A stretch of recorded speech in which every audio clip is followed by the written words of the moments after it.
दिल्ली के सोनिया विहार इलाके में DISA द्वारा सहभागिता कार्यक्रम का आयोजन किया, जिसमें मुख्य अतिथि के तौर पर दिल्ली के शिक्षा निदेशक उदित प्रकाश राय IAS अधिकारी मौजूद रहे।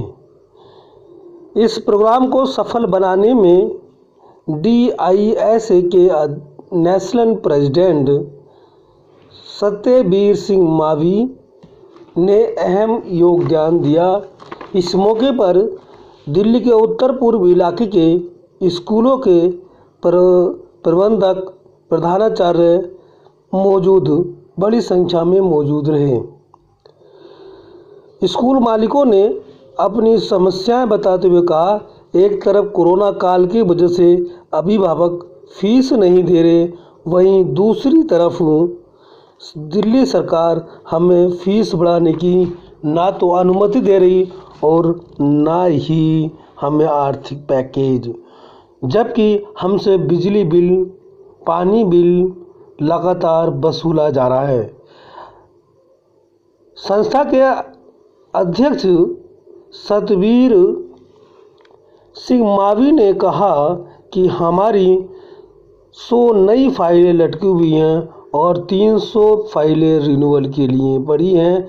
दिल्ली सरकार प्राइवेट स्कूलों के साथ सौतेला व्यवहार कर रही है। देखिए इस रिपोर्ट में। अभिनंदन करता हूं और सभी विद्यालय संचालकों का और सभी प्रबोधनों का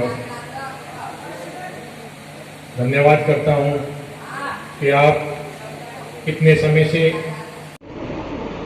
देखिए, ये हमारा कार्यक्रम है, हमने सहभागिता नाम रखा है इसका, क्योंकि अब से पहले क्या हो रहा था, हमारा जो ये बजट स्कूल थे, इनको कोई भी अधिकारी कोई इनकी परवाह नहीं करता था, इनसे संपर्क स्थापित नहीं करता था।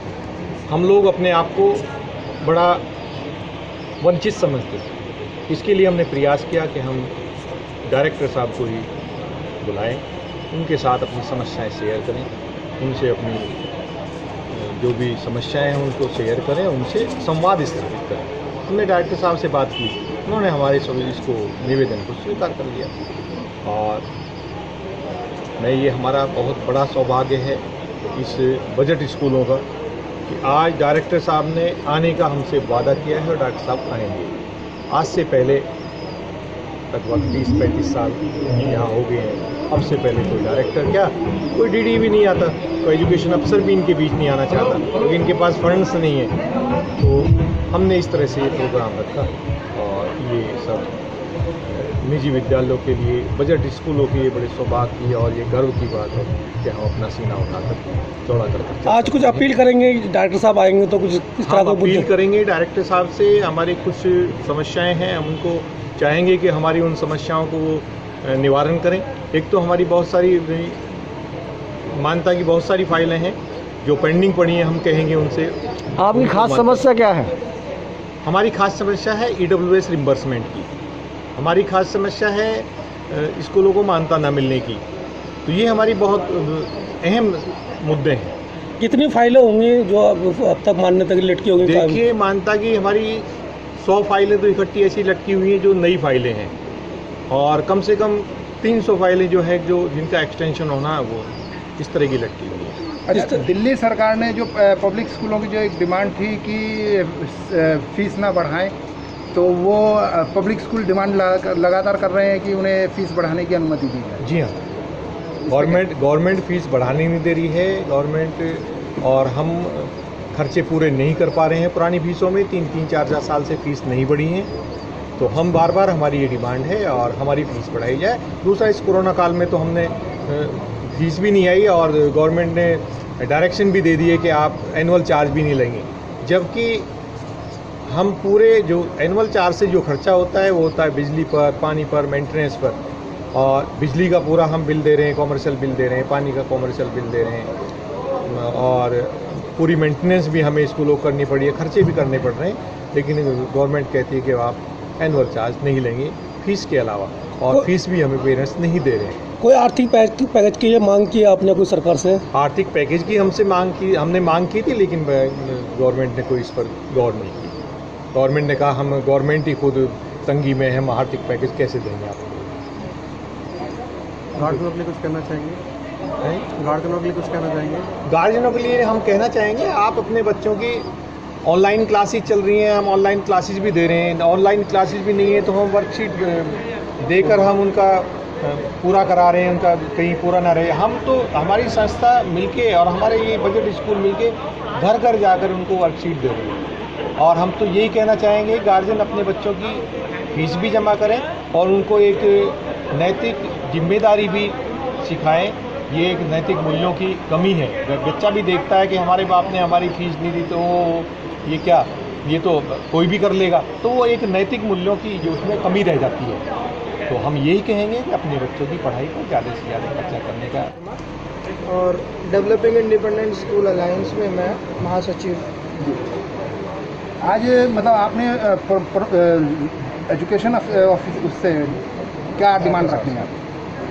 देखिए, सबसे प्रमुख बात ये है कि आज दिल्ली के एजुकेशन डायरेक्टर बजट स्कूल के कार्यक्रम में सहभागिता के अपने बिंदु जो रखे हैं, उसमें कुछ बिंदु हैं जैसे कि हमारी जो अपग्रेडेशन की फाइलें हैं उनको जल्दी से जल्दी उनको आगे बढ़ाया जाए। जो विद्यालय और उनके छात्र जो उनको रिकॉग्निशन ना मिलने के कारण परेशान है, उनकी वो समस्या का हल हो। और दूसरा हम लोगों ने रखा है EWS रिम्बर्समेंट, जो पिछले वर्ष समय से नहीं हो पाया था, इस बार थोड़ा जल्दी हो। तीसरा हमने रखा है कि जो एंट्री लेवल है स्कूलों का, अधिकांश स्कूल नर्सरी क्लासेस चला रहे हैं बट एंट्री लेवल जो है फर्स्ट क्लास से है, तो उनका एंट्री लेवल नर्सरी से किया जाए। इससे फ़ायदा यह होगा कि जो EWS का बच्चा फर्स्ट क्लास में जाके एडमिशन लेता है, 2 साल नर्सरी और KG क्लास वो फीस दे के पढ़ता है, तो उसको नर्सरी से ही वो सुविधा उपलब्ध होगी। अच्छा, आपके अभी वक्ताओं ने भी मांग की है कि उन्हें बिजली पानी में मतलब कुछ सब्सिडी या कुछ इस तरीके की छूट देनी चाहिए। जी, जैसा कि अभी मेरे अध्यक्ष जी ने बताया कि हम लोग पिछले वर्ष भी हम लोगों ने कोई एनुअल चार्ज नहीं लिया है और फीस में भी कोई बढ़ोतरी नहीं हुई है। बावजूद इसके सभी विद्यालय लगातार कमर्शियल इलेक्ट्रिसिटी पे कर रहे हैं, जल बोर्ड का बिल पे कर रहे हैं, हाउस टैक्स पे कर रहे हैं। तो हम ये जो सरकार से डिमांड करते हैं कि जब आपने हमारी जो एनुअल चार्ज वगैरह के लिए मना कर दिया है कि जब तक फिजिकली स्कूल नहीं खुलेंगे तब तक आप नहीं ले सकते, तो उसमें हमें थोड़ी राहत दी जाए। अच्छा, बात करें ऑनलाइन शिक्षा की, तो हर नॉर्थ ईस्ट में खास तौर से हर बच्चे पर मोबाइल नहीं है। ऑनलाइन शिक्षा के लिए क्या कोई सक्षम है नहीं है? जी हाँ, वो समस्या भी हम लोगों के सामने आई है, क्योंकि हम निरंतर बच्चों के और बच्चों के अभिभावकों के साथ लगातार संपर्क में हैं। तो हमने उनके लिए एक तो ये रखा है, जैसा हमारे सामने समस्या आई कि एक घर में अधिकतर एक ही एंड्रॉयड फ़ोन होता है, तो हमने बच्चों की क्लासेस का टाइम जो है वो अलग अलग थोड़ा किया, जिससे कि उनको एक ही फ़ोन से 2 बच्चे क्लास ले सकें। उसके बाद हमने ये कहा कि यदि किसी के पास एंड्रॉयड फ़ोन नहीं है तो वो स्कूल से आगे वर्कशीट कलेक्ट कर सकता है। उसका हमने एक विंडो अपने स्कूल में बना दिया है। वर्कशीट हम प्रिंट करके उनको दे रहे हैं, जिसको बच्चा घर पे कर सकता है।